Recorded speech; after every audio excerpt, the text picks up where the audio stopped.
Good morning students, फिर वही नई उमंग और उत्साह के साथ आपको सामने 5 कंटेंट्स लेकर आए हैं।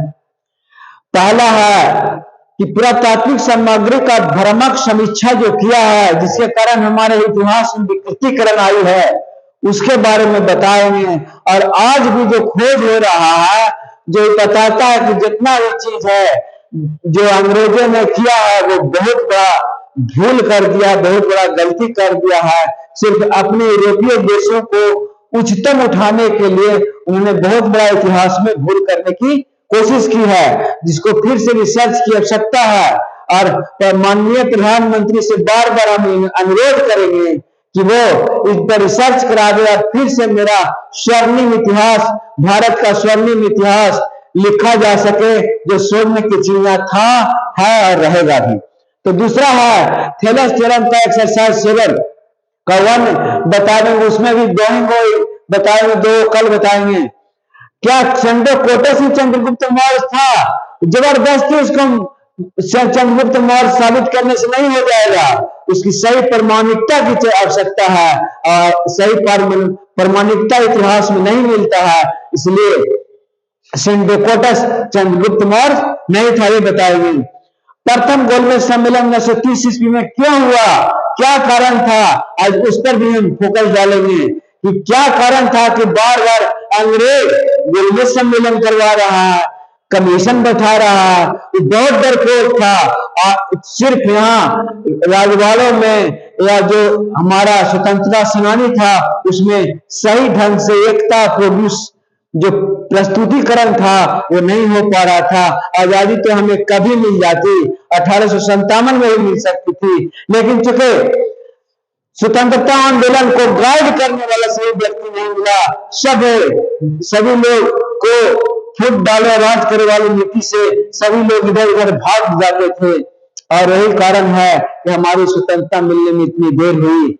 और 5वां और लास्ट होगा संविधान का स्रोत। संविधान जो लिखा गया इसका स्रोत कहां से कैसे मिला गया, इसके बारे में चल रहा था। 5 बताए थे, 5 और बताएंगे। तो अब हम चालू करते हैं अपना पहला टॉपिक, पुरातात्विक सामग्री का भ्रामक समीक्षा। इस पर जो नोट्स तैयार किए हैं, और कल इन्वेस्टिगेशन गुजरात का भी और खुदाई हो रहा, जिससे हमारा पूरा तात्विक जो चीज मिल रही है वो बड़ा ही इंपॉर्टेंट है और रिसर्च का विषय है।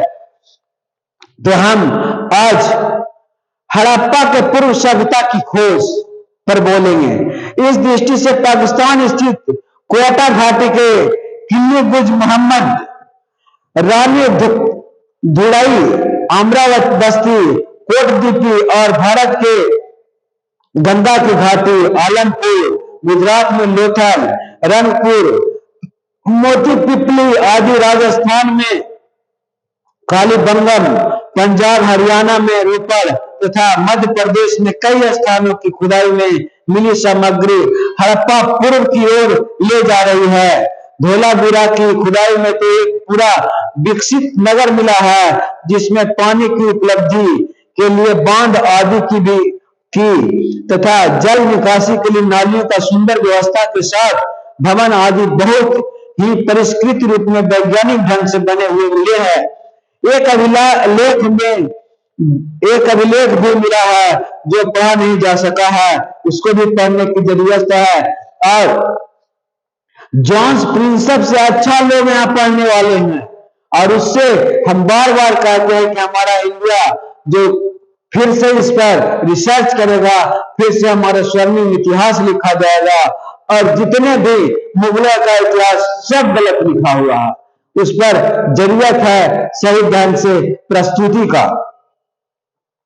यही नहीं, यहाँ ऐसे विद्वान भी मिले हैं जिसमें ज्ञात होता है कि वहां का व्यापार उन्नत स्तर का रहा है। सिंधु घाटी की सभ्यता सरस्वती नदी की घाटी में पनपी वैदिक सभ्यता का ही अंग है। भारत और पाकिस्तान के विभिन्न भागों में जैसे जैसे नए खनन में पुरानी सामग्री मिलती जा रही है, उसके आधार पर भारत के आधुनिक इतिहासकारों द्वारा निर्धारित भारतीय सभ्यता की प्राचीनता की सीमा 450 से 5000 वर्ष, 4500 से 5000 वर्षों से बढ़ते बढ़ते 10,000 वर्षों तक पहुंच गई है। अब तो भारतीय इतिहास के आधुनिक लेखकों को भी यह मानना पड़ रहा है कि यह सभ्यता जिसे एक समय सीमित क्षेत्र में केंद्रित मानकर सिंधु पूरा पंजाब, हरियाणा, उत्तर प्रदेश, बिहार, बंगाल, मध्य प्रदेश, राजस्थान और गुजरात अर्थ लगभग पूरे भारत में फैली हुई थी। पुरातत्व विज्ञान का कार्यक्रम आलोच्य विषय पर विश्वसनीय सिद्धांतों को बताकर सही निष्कर्ष निकालने के मार्ग को प्रशस्त करने तक की ही है। यह नहीं कि वह उस विषय पर सिद्धांतों पर आड़ लेकर तरह तरह के हैरानी, परेशानी और उलझने पैदा करे। जबकि भारत के प्राचीन इतिहास के काल निर्धारण के संदर्भ में ज्यादातर मामलों में ऐसा ही देखा गया है कि पुरातात्विकों द्वारा प्राचीन सामग्री का विश्लेषण करते समय एक से एक हैरानी, परेशानी भरे, उलझनपूर्ण निष्कर्ष निकाले गए हैं। इसीलिए जब उन्हें भारतीय काल गणना के आधार पर कसा जाता है तो सही नहीं लगते, उसमें बहुत बड़े परिणाम में अंतर आता है। अगला एपिसोड तिथियांकन प्रणाली का भ्रामक समीक्षा जो उन्होंने किया है उस पर हम बताएंगे। आज इतना ही, और फिर हम अगला कंटेंट, सेकंड कंटेंट थिलस थ्योरम का एक्सरसाइज 7 का exercise 1, D and E are the point on the side AB and AC respectively on the triangle such that D समानांतर BC है। D समानांतर BC को हम फिर से जरा बढ़िया ढंग से लिखते हैं, D समानांतर BC, ऐसे कर, D समानांतर BC if AD बराबर 3.76 सेंटीमीटर, AB बराबर 10 सेंटीमीटर, AE बराबर 4.8, find the EC and AC। तो AD बराबर AE बता थिलस थ्योरम हुआ, इसलिए AC बराबर 10 इंटू इतना इंटू 3.6 इंटू इतना बराबर 12.5 सेंटीमीटर कैलकुलेशन करेगा, एकदम आराम से आवेगा आपको। सेकंड है कि AD बराबर 13 इतना और AC बराबर 11.9 और एंड EC बराबर 5.1 सेंटीमीटर, फाइंड AD। तो AD बटा DB बराबर AE बटा AC थिलस थ्योरम, इसलिए DB बराबर 13.3 इंटू 5.1 इंटू 1. इतना सबका मान रख के हमने ऐसे किया है और निकालने पर 5.7 आता है। अब जो तीसरा जो बता देंगे वो कल बताएंगे और इसका तीसरा और चौथा दोनों बता देंगे। तो अब हम चलते हैं तीसरा चैप्टर कि क्या सेंडोकोटस ही चंद्रगुप्त मौर्य था या नहीं। ये बड़ा ही सुंदर प्रश्न है और इस पर बार बार मैं फोकस कर रहा हूं पिछले 2 क्लासों से। पिछले क्लास में सिर्फ नागा किए थे, अब फिर यूनानी साहित्य में सेंडोकोटस का संबंध एक भी लिखा मिलता है जिस क्षेत्र में पॉलीबोथ्रा स्थित है वह भारत भर में बड़ा प्रसिद्ध है और वहां के राजा अपने नाम के साथ पालीबोथ्री उपनाम लगाते थे। उदाहरण के लिए जैसे सेंडोकोटस ने किया था। इस संबंध में यह उल्लेखनीय है कि चंद्रगुप्त मौर्य मौर्य तो अपने पारिवारिक नाम के रूप में लगाया था, उपनाम के रूप में नहीं। ऐतिहासिक दृष्टि से विश्लेषण करने पर ज्ञात होता है कि उक्त बातों का मौर्य वंश बाद के मगध साम्राज्य पर आने वाले चौथे राजवंश गुप्त वंश के राजाओं के साथ कुछ कुछ मेल हो जाता है। जैसे जहां तक बड़ी सेना लेकर भारत विजय करने और विदेशी राजा की पुत्री से विवाह करने की बात है तो यह दोनों बातें गुप्त राजवंश के दूसरे राजा समुद्रगुप्त से मेल खाती है। समुद्रगुप्त ने विशाल सेना के बल पर भारत विजय करके अश्वमेध यज्ञ किया था। इसके संबंध में हरिकेश का इलाहाबाद स्थापित स्तंभ पर खुदवाए विवरण में से उसकी विजय आदि के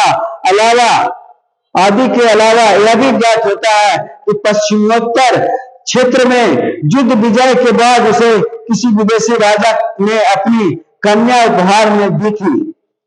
ये सब तो बातें ठीक लगता है। जहां तक मगध के सम्राट को मारकर राज हथियाने की बात है तो यह बात तो गुप्त वंश का प्रथम पुरुष चंद्रगुप्त से मेल खाती है। उसने ही पहले आंध्र वंश के अंतिम राजा चंद्रश्री या चंद्रमास को अपने बाद में अपने पुत्र को मारकर गद्दी हथियाई थी। क्रमशः राजा का नाम चंद्रगुप्त नाम और विजयादित्य था। चंद्रगुप्त प्रथम का अशोकादित्य था उपनाम। समुद्रगुप्त का उपनाम विक्रमादित्य था और कुमार गुप्त का उपनाम महेंद्रदित्य आदि था। सूची से स्पष्ट हो जाता है कि इस वंश के हर राजा ने अपने नाम के साथ उपनाम आदित्य जोड़ा है। गुप्त वंश के राजा सूर्यवंशी थे। उसमें सूर्य के लिए आदित्य शब्द उपनाम से जोड़ने की परंपरा थी, अर्थात नाम के साथ उपनाम जोड़ने की बात तो चंद्रगुप्त मौर्य के साथ भी मेल नहीं खाती। स्पष्ट है कि सेंद्रोकोटस चंद्रगुप्त मौर्य नहीं है, जिसे जोन्स ने जबरदस्ती बनाया है। बार बार हम कहते आए हैं कि यह स्पष्ट हो गया कि सेंद्रोकोटस चंद्रगुप्त मौर्य नहीं है, जिसे जोन्स जबरदस्ती बनाया है।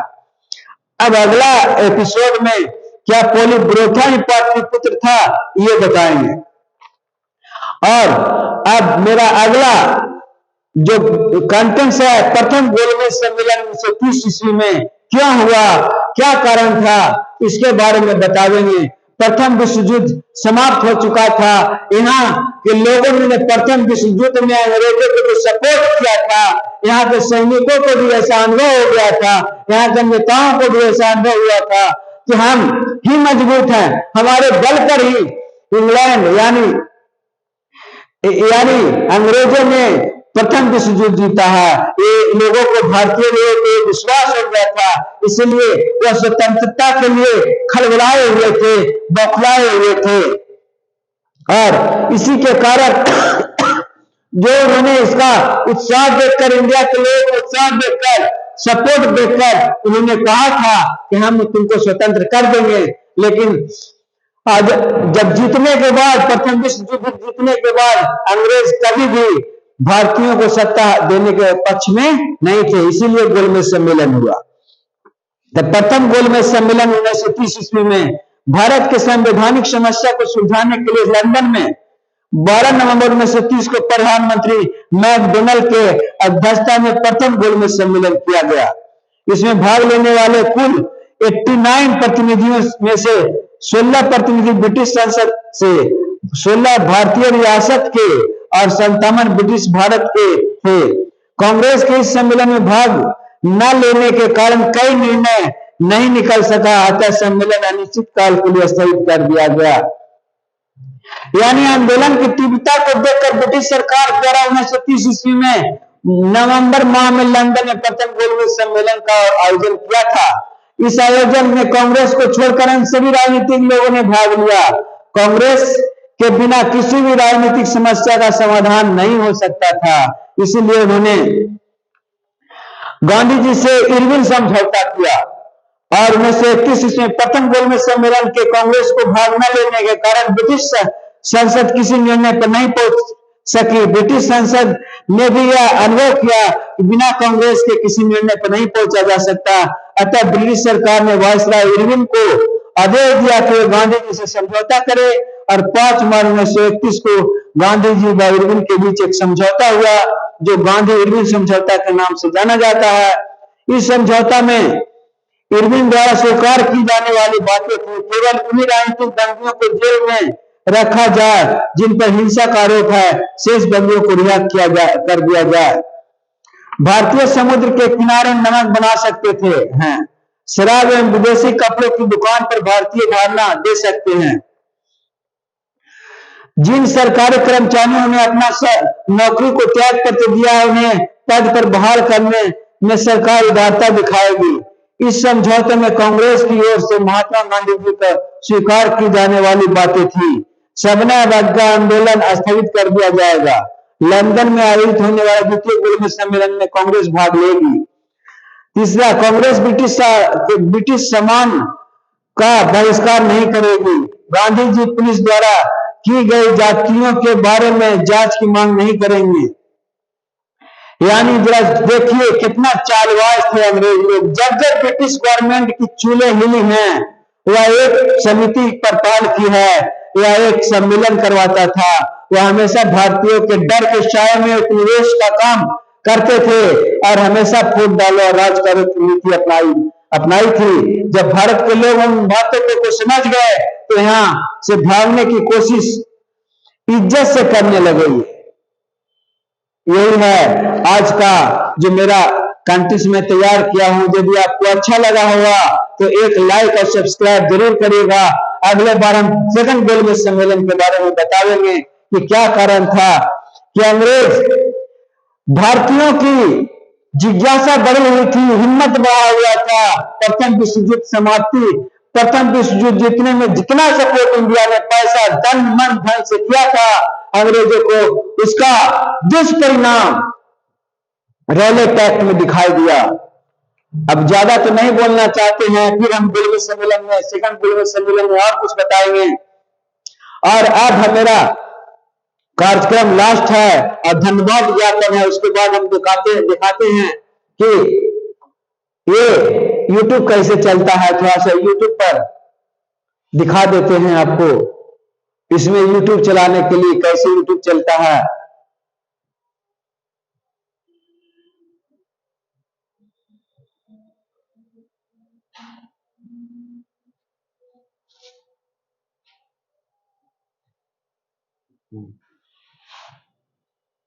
इसके बाद हम Ever imagine yourself living a completely different life?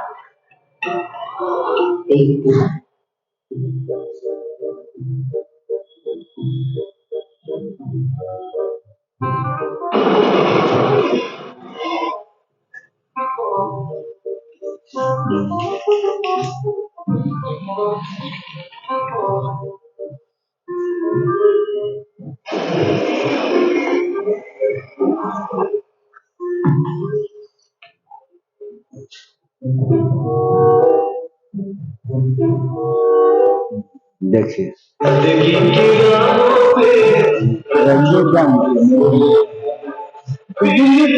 चामक थी और हम अकेले हैं, और चामक थी और हम अकेले हैं, जिंदगी के राह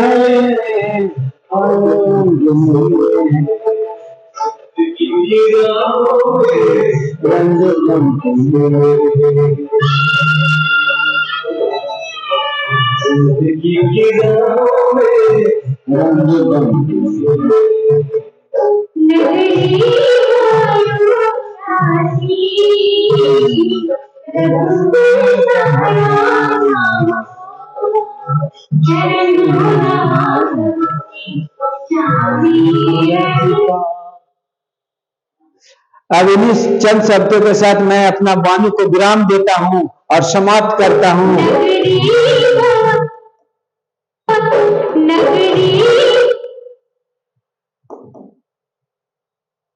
और आज इतना ही।